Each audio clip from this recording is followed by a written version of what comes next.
नमस्ते भैया बहनों, मैं दयाशंकर राय, भाऊराव देवव्रत सरस्वती विद्या मंदिर। अभी हमने आपके सामने राजेश जोशी जी का जीवन परिचय और कविता पढ़ ली थी, समझ भी ली थी। आइए अब आपके समक्ष हम बच्चे काम पर जा रहे हैं कविता का सार पढ़ेंगे। ये जो कविता का सार है ये हम सबके लिए बहुत जरूरी है और इसको समझना आप पहले भी समझ चुके हैं और एक बार दोबारा समझिएगा।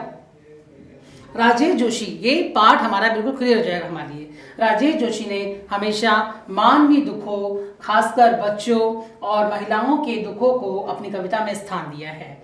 आप देख सकते हैं किस तरह से मानवीय दुखों, खासकर बच्चों और महिलाओं का जिक्र पाठ में नहीं किया, लेकिन आपको बताया है कि बच्चे और महिलाएं जो कि वहां पर वो काम करने जा रहे हैं।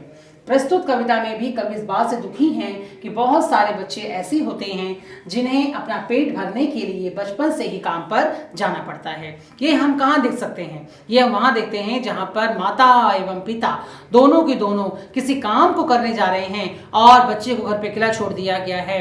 क्यों बच्चे का माता पिता भी काम पर क्यों जा रहे हैं? क्योंकि बच्चों उन्हें बचपन से ही उनके माता पिता द्वारा शिक्षा प्राप्त नहीं हुई। या तो उनके माता पिता खत्म हो चुके हैं या तो उनके माता पिता कहीं जा चुके हैं, वो बिल्कुल भी शिक्षा ग्रहण नहीं करते और वो इन्हीं सब चीज़ों में रह जाते हैं कि हम उनको 2 वक्त की रोटी कमा कर बच्चों को खिलाना है और वो बच्चे अपनी एजुकेशन को भी प्राप्त नहीं कर पाते। जिन्हें अपना पेट भरने के लिए बचपन से ही काम पर जाना पड़ता है, उन्हें पढ़ने और खेलने का मौका नहीं मिलता। वो माता पिता जो बड़े हो गए हैं अपने समय में भी खेल नहीं पाए। क्यों? क्योंकि कम उम्र से ही उन्होंने काम पर जाना चालू कर दिया और उनके पास अब कुछ भी नहीं है। एक आर्थिक विषमता है, आर्थिक गरीबी है जो उनके पास एक पैसे नहीं है और उस पैसे ना होने के कारण उनको वो ज़्यादा से ज़्यादा परेशानी में बीतना पड़ेगा। वही उनको बच्चों को भी सहना पड़ा। आगे क्या है कि इस तरह उनसे उनका बचपन छीन लिया जाता है। इसलिए प्रस्तुत कविता में कवि यह प्रश्न पूछ रहा है कि आखिर बच्चे काम पर क्यों जा रहे हैं। भैया बहनों, ये हमारे लिए प्रश्न है कि आखिर बच्चे क्यों जा रहे हैं स्कूल में, बाहर क्यों जा रहे हैं काम करने। क्यों?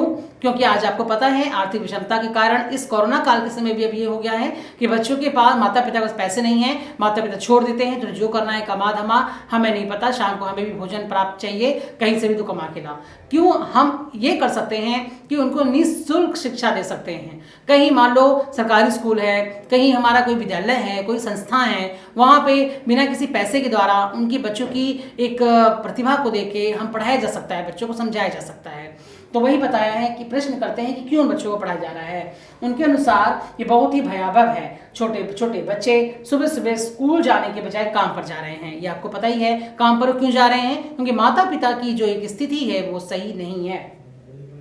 उन्हें ऐसा लग रहा है सारे खिलौने, सारी किताबें, खेलने की जगह सब खत्म हो गई है और इसलिए बच्चे काम पर जा रहे हैं। लेकिन ऐसा नहीं है, क्योंकि सब कुछ मौजूद है इसलिए कवि और भी अधिक परेशान है। आज शिक्षा मौजूद है, बच्चे काम पर जा रहे हैं, ये प्रश्न उठता है। अपनी इस कविता में कवि ने बाल मजदूरी पर अपना क्रोध व्यक्त किया है। ये बाल मजदूरी जो है ये बहुत बड़ा एक अभिशाप है। उनके अनुसार ये बहुत ही गलत बात है। सरकार और समाज को इस बात पर जरूर ध्यान देना चाहिए। समाज में तो भैया बहनों हम आते हैं, शिक्षक आते हैं, अन्य आपके परिजन आते हैं। यदि वे दूसरों को समझ नहीं पाए, बच्चों को समझ नहीं पाए, उनको शिक्षा का अधिकार नहीं दिला पाए, हमारे कानून में लिखा हुआ है बच्चों को शिक्षा का अधिकार देना, अगर हमें ये नहीं मिलता है तो हम कहीं ना कहीं अपने समाज में उन बच्चों के प्रति एक गलत भावना रख रहे हैं। वो पढ़ नहीं पाएंगे और अपने भविष्य के प्रति पीछे हो जाएंगे। आगे तो बचा ही क्या है इस दुनिया में कितना भयानक होता अगर ऐसा होता। भयानक है लेकिन इससे भी ज़्यादा सारी चीज़ें हैं हंस मामूल। दुनिया की हजारों सड़कों से गुजरते हुए बहुत छोटे बच्चे काम पर जा रहे हैं। नमस्ते भैया बहनों, आज के लिए मैं आपको इतना ही करा दिया। ये जो पंक्तियां हैं हमारी वही है कि जैसे जो चीज़ें थी आज वैसे ही हैं। हमें समाज को, परिवार को, परिजन को समझ कर भैया बहनों की हेल्प करनी है, मदद करनी है और उनके प्रति अच्छा कार्य करना है। नमस्कार।